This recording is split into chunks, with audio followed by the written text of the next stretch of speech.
네, 각별히 조심해야 되겠습니다. 윤석열 대통령이 직접 지시한 내용이죠. 건설 현장에서 벌어지는 폭력 행위.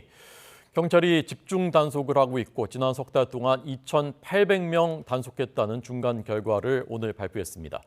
조직폭력배 조폭들이 노조를 가장해서 원래비 명목으로 수천만 원을 뜯어낸 경우도 확인됐습니다. 자세히 듣겠습니다. 우철희 기자 나오십시오.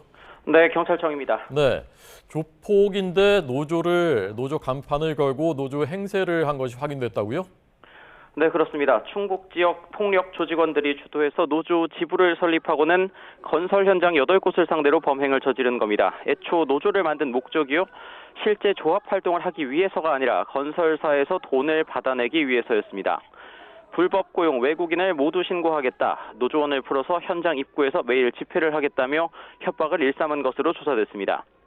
그리고는 비공식적 웃돈을 뜻하는 원래비 명목으로 모두 8,100만 원을 뜯어낸 것으로 드러났습니다. 경찰은 폭력 조직 소속 2명을 포함해서 이 가짜 노조의 간부 3명을 구속했습니다. 이와 함께 인천 지역 조폭이 노조 간부인 법률국장으로 활동하면서 장비 사용을 강요하는 등 건설사를 상대로 돈 1,100만 원을 갈취한 사례도 경찰에 적발됐습니다.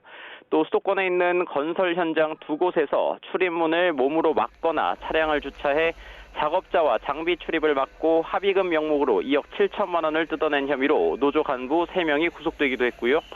건설 현장 출입구 앞 도로에 동전 수백 개를 뿌린 뒤 하나하나 천천히 줍는 방식으로 레미콘 차량의 통행을 막은 사례도 적발됐습니다.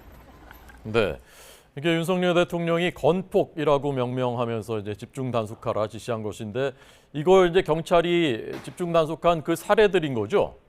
네, 그렇습니다. 경찰은 앞서 말씀드린 사례를 포함해서 지난해 12월부터 3개월 동안 건설 현장의 갈취와 폭력 등 불법 행위 특별 단속을 실시했습니다. 그 결과 581건, 2,863명을 단속해서 29명을 구속했다고 밝혔습니다. 위법 행위의 종류를 나눠보면요, 전인비나 원래비 등 각종 명목으로 금품을 뜯어낸 경우가 전체 75%로 가장 많았습니다. 또 전체 단속 인원 가운데 77%가량이 민주노총과 한국노총, 즉 양대 노총 소속으로 파악됐습니다.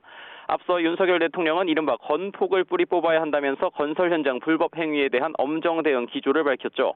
이에 따라 경찰청도 불법 행위가 완전히 근절될 때까지 단속을 더욱 강화하고 상위단체의 조직적인 지시나 조폭 개입 여부 등을 철저히 수사한다는 방침입니다.